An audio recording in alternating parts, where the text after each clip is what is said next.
lei sancionada recentemente pela presidente Dilma Rousseff tornou crime hediondo o assassinato de agentes públicos de segurança, como policiais civis e militares, policiais federais e rodoviários federais, além de integrantes das Forças Armadas, da Força Nacional de Segurança Pública e servidores do sistema penitenciário. Para falar sobre os impactos da nova lei, convidamos os deputados Flávio Bolsonaro e Paulo Ramos. Muito obrigada pela participação dos senhores. Deputados, além dessas categorias que eu falei aqui na abertura do programa, também estão incluídos os bombeiros militares e os parentes desses servidores da área da segurança pública até o 3º grau, os cônjuges ou companheiros. E eu queria saber dos senhores, vamos começar com o deputado Bolsonaro, que tem defendido essa questão aqui na Alerj. Como os senhores veem a aprovação dessa lei, o que se pode esperar dela? Olha, infelizmente a realidade do Rio de Janeiro, há alguns anos já, né, Paulo, nos impõe que nos posicionemos sobre isso e busquemos algum subterfúgio legal, alguma garantia para buscar algo que falta hoje aos profissionais de segurança pública, que é a segurança jurídica para que eles possam trabalhar. Então começou, eu não lembro agora exatamente um ano, mas quando houve, Paulo, se não me engano, 2011, 2012, aquela onda de perseguição, né, e assassinatos de policiais em São Paulo, como eu repito, aqui infelizmente no Rio é algo recorrente, houve uma mobilização, primeiro no estado de São Paulo, depois em âmbito nacional, buscando um endurecimento das penas para quem atentasse contra as vidas desses profissionais e, obviamente, seus familiares também, quando essa tentativa de homicídio, quando essa agressão ocorrer em função do parentesco que essa pessoa tem com o policial. Pois bem, a partir dessa época, eu aqui no Rio de Janeiro também fui simpático a essa causa. O deputado Paulo Ramos aqui em plenário participou também junto comigo. Houve um ato institucional da presidência da Alerj em favor desse projeto, que por ser uma alteração na legislação federal, o foro adequado é o Congresso Nacional. Então teve toda essa mobilização, principalmente nos estados do Rio e São Paulo. E com o passar do tempo, vários outros estados se mobilizaram também. Houve uma composição atual, oriunda das eleições do ano passado, de parlamentares muito voltados com a atuação para essa área da segurança pública, e, portanto, esse projeto conseguiu avançar um pouco mais rápido em relação aos demais. Eu próprio estive em Brasília entregando mais de 100 mil assinaturas a favor da aprovação desse projeto, e eu acho que, apesar de a gente estar buscando uma solução para esse problema, foi um passo importante essa alteração na legislação. Eu acho que enobrece a categoria, essas categorias, esses segmentos, dão sim um pouco mais de segurança jurídica para que eles possam trabalhar, porque até o marginal conhece a lei. Muitas vezes ele faz contando, não apenas com a brecha legal, com a benevolência da lei, mas principalmente com a impunidade. E a impunidade que é o ponto-chave para reduzirmos essa onda de atentados contra os profissionais de segurança pública. Porque, na verdade, quando um criminoso atira num policial, ele está não apenas cometendo um atentado contra essa pessoa física, mas um atentado contra o Estado. Portanto, ele tem sim que ser preservado. Então, acho que foi um grande avanço. Não acho que é isso que vai resolver o problema de atentados contra as vidas de policiais, mas certamente o marginal já vai pensar algumas vezes antes, sabendo que ele vai ter mais dificuldades para conseguir benefícios que a legislação concede para quem é condenado. Por exemplo, a progressão de regime, vai ter que ficar mais tempo preso para conseguir. Porque antes, para passar para o semiaberto, por exemplo, ele tinha que cumprir 1/6 da pena e agora, no mínimo, 2/5 da pena, né? Como já é um tempo maior que ele tem que cumprir. Enfim, eu acho que isso ajuda, inclusive no aspecto emocional do policial, porque foi uma grande manifestação por parte do Congresso Nacional, que representa a sociedade, de apoio às vidas desses profissionais que literalmente têm dado sangue pela nossa segurança. Deputado Paulo Ramos. Bom, eu fiquei no serviço ativo da Polícia Militar durante quase 22 anos. Convivi com os riscos da profissão. E convivi com os riscos a partir de uma fase que eu chamo de intensificação dos riscos, a partir de 1981, quando começou a ter uma mudança na política de emprego da polícia. Quer dizer, a partir de um momento em que o confronto passou a ser muito estimulado. Posso dizer que participei de operações policiais, participei de atividades as mais diversas, na condição de oficial, que eu cheguei ao posto de major e então eu conheço. Eu sei o que é sair para uma operação policial sem ter a certeza do retorno. Meus filhos conviveram com esta aflição, não sabendo se o pai voltava ou não. Que todas as famílias passam por isso atualmente, cada vez mais, né? É claro que eu, na condição de oficial, o meu risco naquela época era um pouco menor. Embora já naquela época, que era assim, oficial era instrutor e supervisor. Oficial não participava da execução, só esporadicamente. Mas a partir de 81, os oficiais começaram a ser levados a participar também das operações policiais. E eram muitas as operações.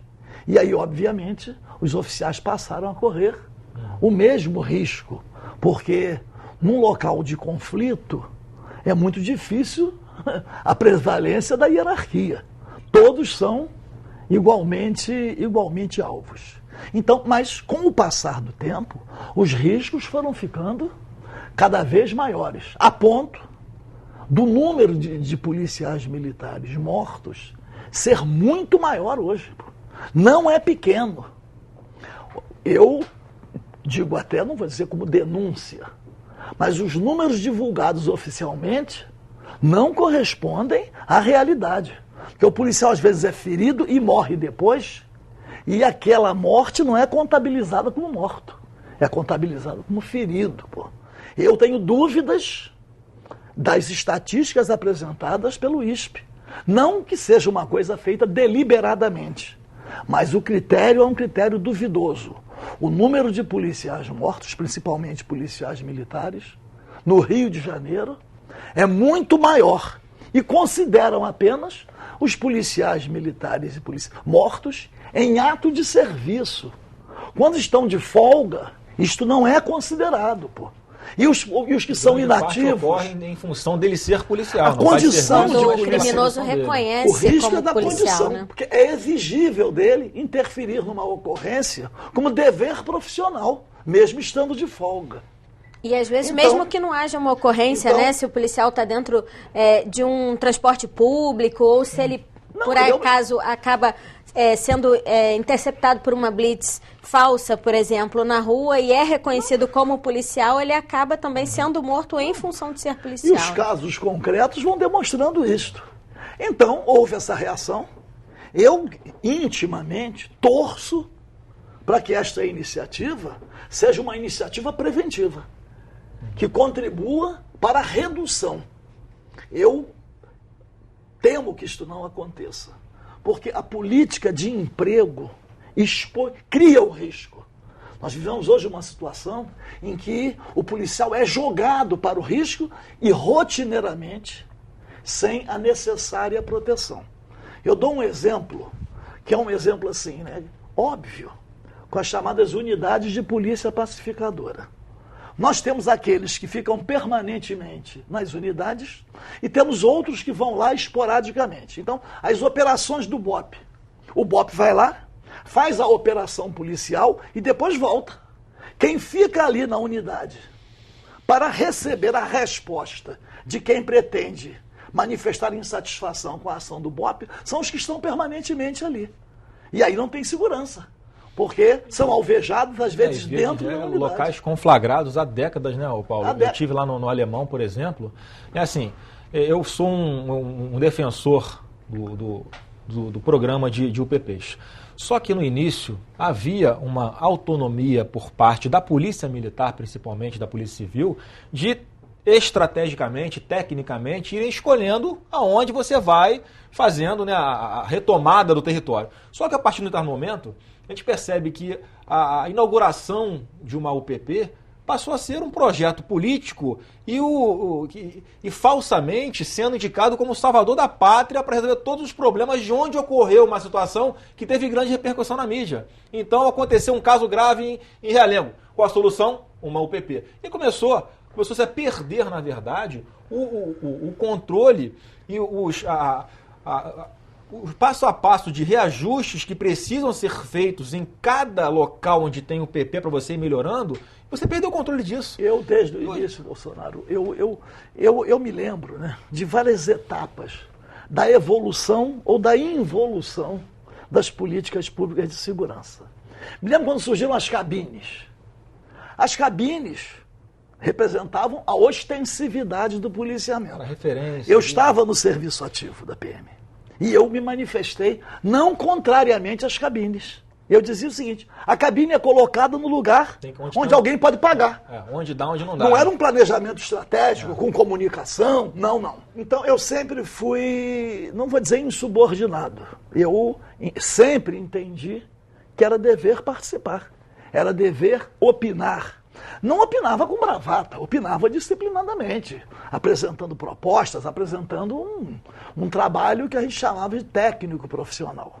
Então, as cabines surgiram como um avanço, porque a polícia militar é a polícia administrativa. Ela tem que fazer a prevenção através do policiamento ostensivo.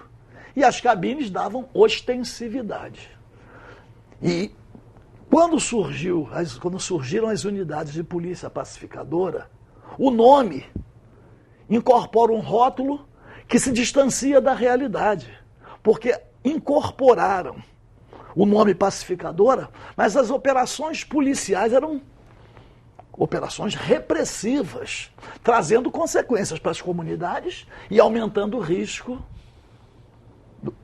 dos policiais. E o número começa a aumentar de mortos e feridos, e também de policiais militares subjúdice, respondendo a processos criminais pela atuação determinada.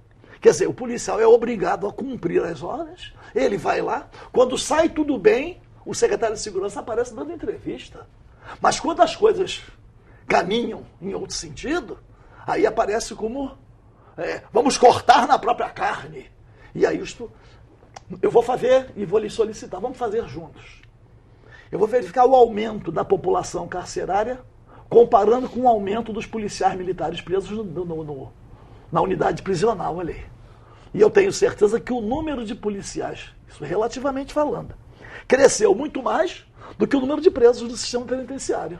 Percentualmente, né? Bom, gente, vamos fazer um pequeno intervalo. A gente retoma falando sobre esse assunto no próximo bloco. É só um minutinho, a gente volta já já.